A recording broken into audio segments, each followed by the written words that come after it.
Hi guys! Welcome sa aking YouTube channel at kung bago ka pa lang sa aking channel, don't forget to subscribe and hit the notification bell para lagi kayong updated sa mga videos ko. And for today's video, mag-assemble ako ng study table na in-order ko through online para sa aking anak. So, bago yan, intro muna tayo.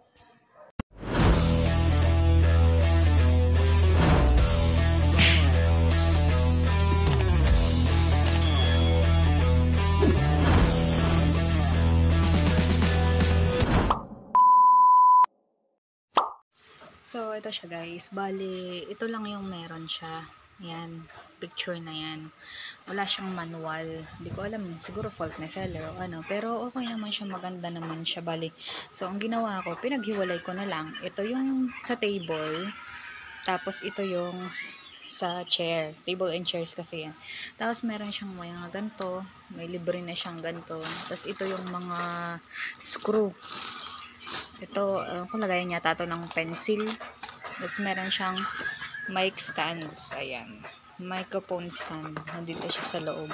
So, papakita ko sa inyo guys, just in case maka-order din kayo ng ganito, study table para sa anak nyo na walang manual. So ito naman guys, yung mga tornilyo niya. Yan, pinagsama-sama ko para alam ko kung saan siya. Ito yung panlagay sa paa ng upuan. Siguro para hindi magasgas. Yan. Yan. Ito, sa upuan to. Sa taas ng upuan. Ito. Pang suporta yata to. So, ayan na siya guys.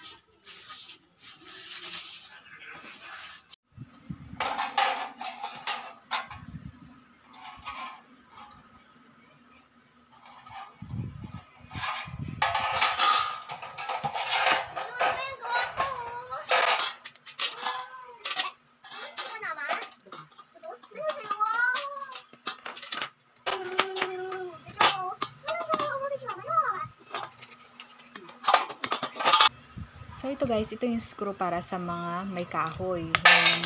Matulis kasi siya. Kaya yan yung ginagamit dapat sa may kahoy. Sandalan, tsaka yung upuan, tsaka sa table din.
Bili kami.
So, ito na yung upuan guys, nung na-assemble ko siya.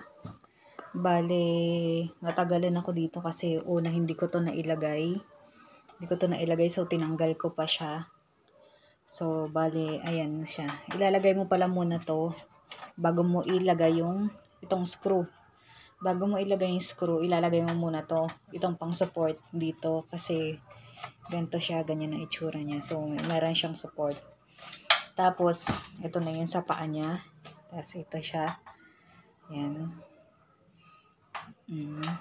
Ito, yung dito, ito siya guys, yung hindi matulis na screw ang nilalagay dito, yung mas maiksi. Kasi dalawa to, may maiksi, tapos ito yung maiksi, tapos may mahaba pa dito, mas mahaba pa, para sa table yun. Yung sa upuan, may maiksi yung nilalagay. Yan siya guys. Yung itsura niya. Tapos ito dapat nakaganyan siya, nakaslant to. Nakaslant siya. So, bago nyo ikabit to dito, kasi papasok nyo to dito eh. Ito papasok nyo dito. Tingnan nyo muna kung nakaganto, kung ganyan yung itsura. Ito yung sa harap.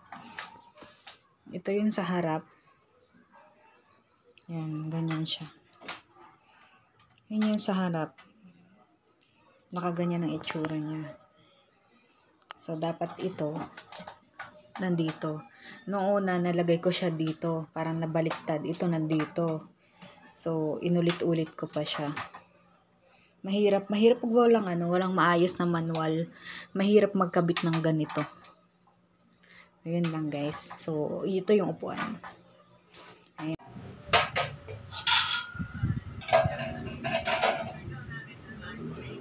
So, kung nakikita nyo yan guys, yung dalawang bilog na yan eh. Yan yung sa likod, bandang likod ng table yan. Dapat doon siya nakapwesto.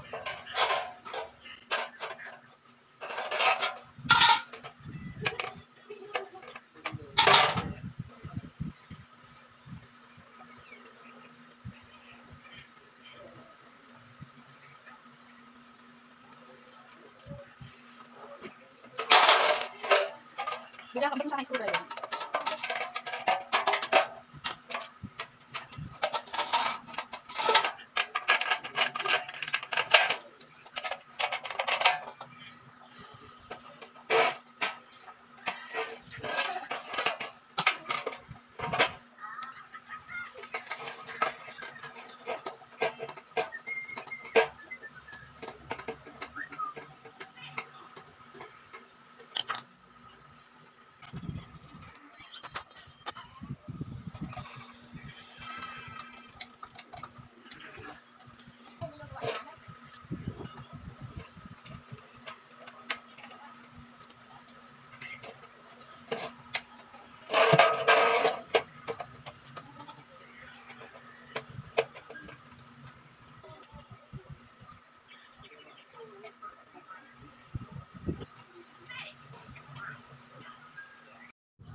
So, ito naman guys yung lagayan sa ilalim ng table.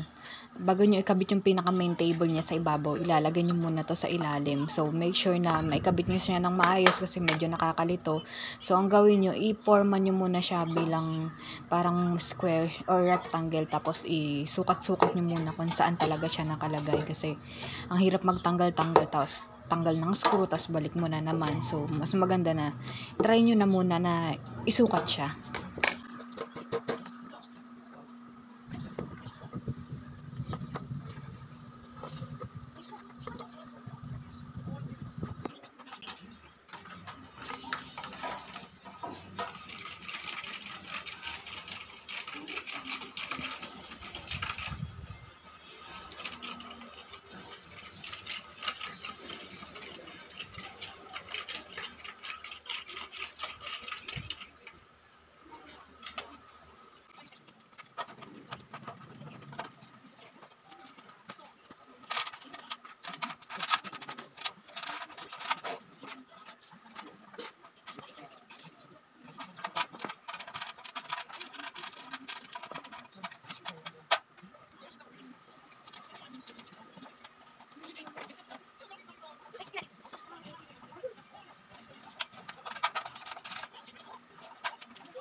Dito, Mama. Gaya ng pencil.